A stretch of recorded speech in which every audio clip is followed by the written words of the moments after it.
So we're going to move on to modern art. And usually when you look at modern art in art history, especially as an overview for beginners, um, you look at how modern art represented a break from traditions of the past. But what I find is more interesting, and certainly is usually by and large ignored, is how modern art represents the death of everything else that came before it. And there's a few reasons why this is something particular to visual art that I'm going to suggest. But it's not a topic that you often see addressed. In fact, you can read all kinds of overviews of art history, and modernism in visual art is usually celebrated as a kind of positive change, a breakthrough of individual freedom and purpose, an expanding or a progressing of, the scope of what artists can do and what artists are able to create and achieve. And it never seems to be even considered that modernism might represent a narrowing of the language of art. Whereas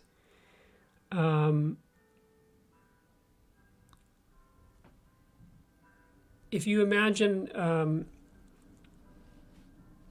imagine we're talking about music, let's say violin in particular. And let's say, I'm not a violinist, so I'm going to have to make this up a bit, but let's say you have your, the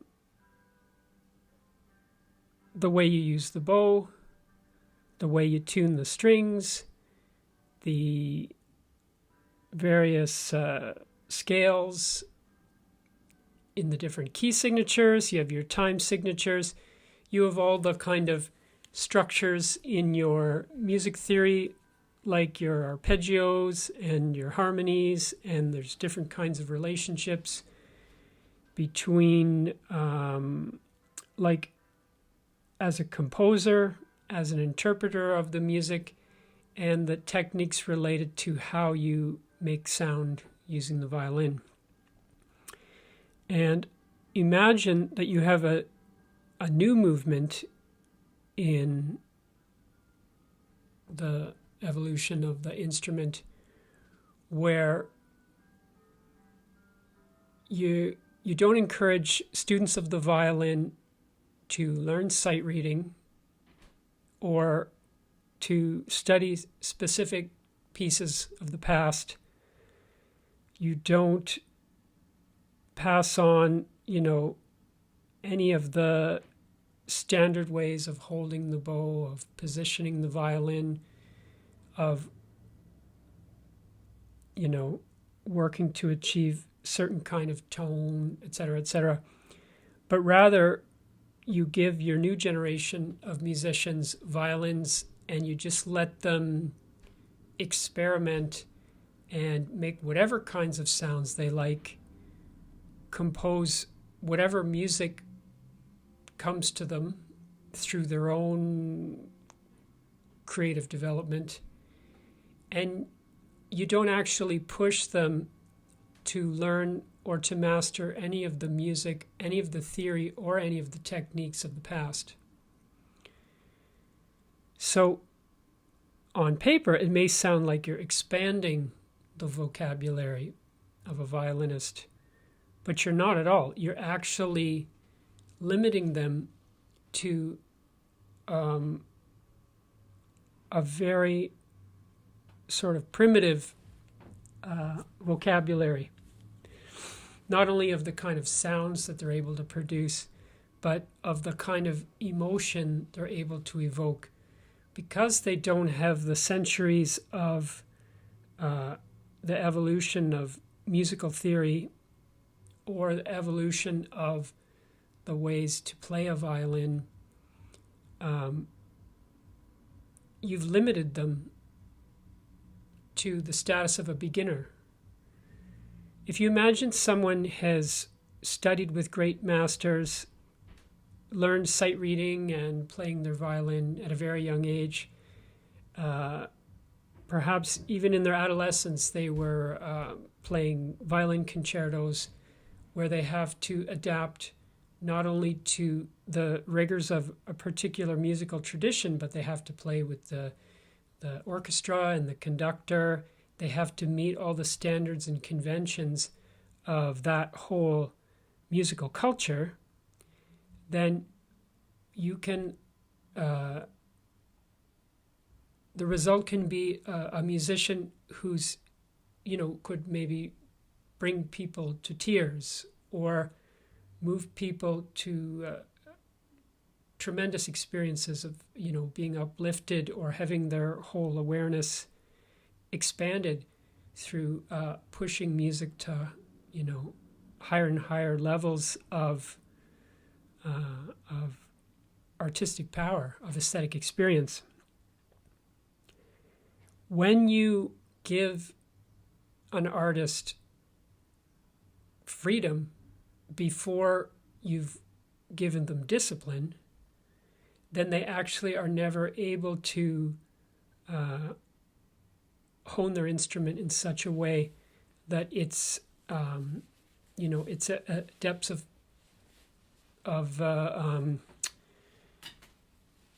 interpretive or depths of expressive power can be brought to, like the very limits. So it's what happened in visual art, in fact, was that painting was stripped of its technical foundation. So modern art, as far as I can tell, has far more to do with what was lost than what was gained. I think if you look at abstract expressionism, or if you look at let's say the drip paintings of Jackson Pollock, or I think it was Frankenthaler who was doing these, the stain paintings, or I forget who it was. People would get rolled around in paint and then dragged across the canvas and things like that. This kind of very untechnical, you could say. I mean, it's adventurous and it's creative in a way, but it's pretty random. It actually leaves behind, what I would say is that new and crazy experiments in visual art or music or anything else, might yield some interesting results under certain circumstances. But if you discard everything that is traditional, if you discard all of the ways and methods artists evolved their language for centuries, then you haven't expanded the artist's language and universe. You've narrowed it significantly. So anyways, that is the angle I would like to use to look at modern art. But before we get to how modern art managed to,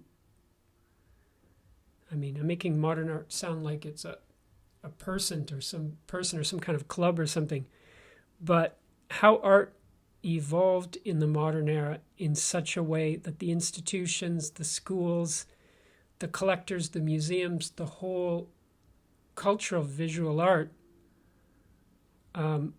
was willing to leave behind most of what